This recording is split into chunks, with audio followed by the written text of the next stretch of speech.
Kepler's laws of planetary motion. Note, orbits that follow these three laws are said to be following Keplerian orbit. Kepler developed these laws to describe the motion of planets orbiting the Sun.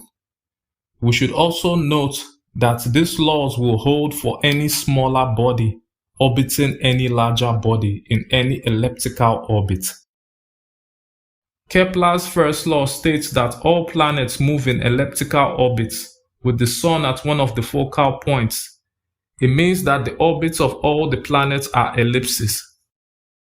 An ellipse is a mathematical curve that almost looks like a circle, but it is slightly oval.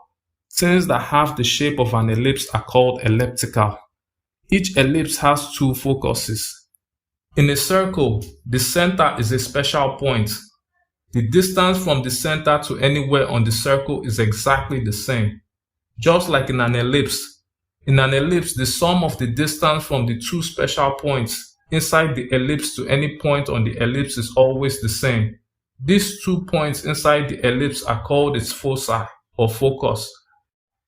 Kepler's second law states that the radius vector joining any planet to the Sun sweeps out equal areas in equal times. Kepler's second law is also known as the law of equal areas. Kepler's second law deals with the speed with which each planet moves along its ellipse. Kepler discovered that a planet speeds up as it comes closer to the Sun.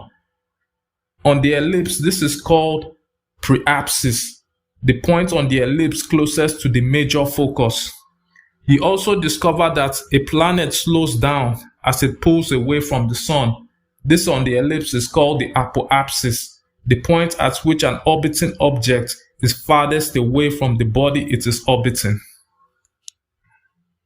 Kepler's third law states that the square of a planet's orbital period is directly proportional to the cube of the semi-major axis of its orbit. This law is sometimes referred to as the law of harmonies or Kepler's law of harmonics. According to Isaac Newton, there is a power of gravity tending to all bodies proportional to the several quantities of matter which they contain.